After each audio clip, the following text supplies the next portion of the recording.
Halo semua, perkenalkan nama aku Vivi. Ini adalah video pertama aku dan di sini kita akan belajar bersama-sama tentang bahasa Mandarin. Gak usah pakai lama, kita akan memulai pembelajaran kita saat ini. Baik, yang pertama kita akan belajar tentang sengtiao. Sebenarnya apa sih sengtiao itu? Sengtiao adalah nada dalam bahasa Mandarin. Saya ulangi sekali lagi, sengtiao adalah nada dalam bahasa Mandarin. Terus fungsinya sengtiao itu untuk apa, Kak? Sengtiao itu untuk membedakan setiap kosakata yang ada dalam bahasa Mandarin. Karena ketika kosakatanya sama dengan sengtiao yang berbeda, maka memiliki arti yang berbeda pula. Kita akan mulai belajar tentang sengtiao yang pertama. Sengtiao yang pertama itu nadanya tinggi dan datar. Contohnya seperti a, nadanya tinggi dan datar. Saya ulang sekali lagi, seperti itu ya teman-teman. Saya yakin teman-teman bisa mengingatnya. Untuk nada yang kedua, itu nadanya dari bawah ke atas. Dan jadi nadanya itu seperti orang bertanya, seperti itu. Iya kah? Iya kah? Kah? Nadanya seperti itu. Jadi seperti ini ya teman-teman bunyinya. A. Saya ulang satu kali lagi. A. Saya yakin teman-teman bisa mengingat nadanya. Oke, untuk nada yang ketiga, ini nadanya berbentuk seperti huruf V, yang mana dari atas naik lagi ke dari atas turun ke bawah dan naik lagi ke atas. Jadi ketika penulisannya tidak boleh salah satu tinggi atau salah satu rendah. Jadi ketika penulisan sengtiao nada tiga ini harus sama dan sejajar. Bunyinya seperti ini,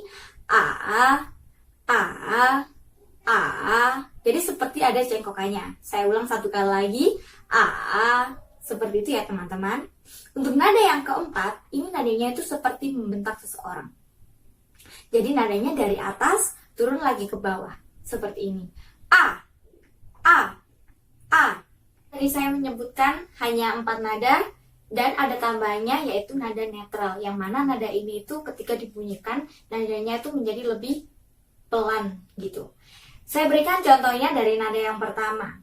Nada yang pertama tadi nada tinggi dan datar. Contohnya seperti su. Itu adalah buku. Dan yang nada kedua contohnya adalah tongxue adalah teman sekelas. Kemudian contoh dari nada yang ketiga adalah mai adalah membeli. Dan contoh dari nada yang keempat adalah suse itu adalah asrama. Baik, untuk contoh nada kelima adalah penci. Nah, ini artinya adalah buku. Kemudian kita akan belajar tentang perubahan nada 3 menjadi nada 2. Bagaimana, Kak? Nada 3 kenapa bisa menjadi nada 2? Nah, seperti ini ya teman-teman. Ketika nada 3 bertemu dengan nada 3, maka nada 3 di kosakata pertama akan berubah menjadi nada 2.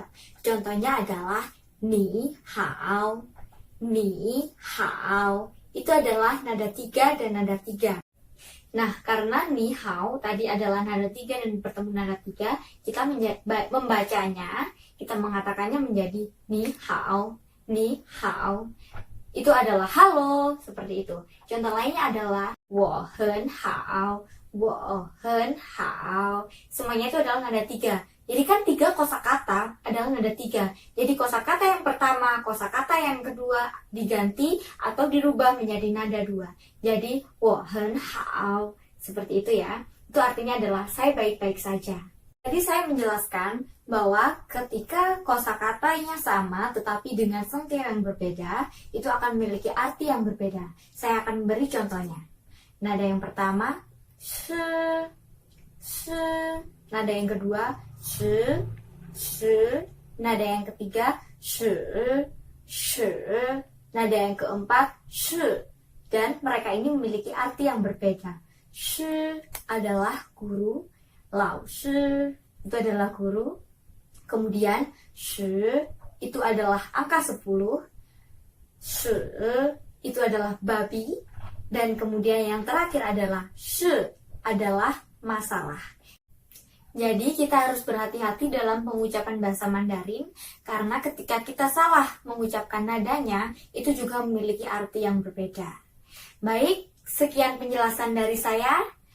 Jika ada kesalahan, saya mohon maaf karena saya hanya manusia biasa. Jangan lupa like, subscribe, dan bunyikan loncengnya untuk mendapatkan notifikasi lebih lanjut dari channel YouTube aku. 谢谢大家，再见。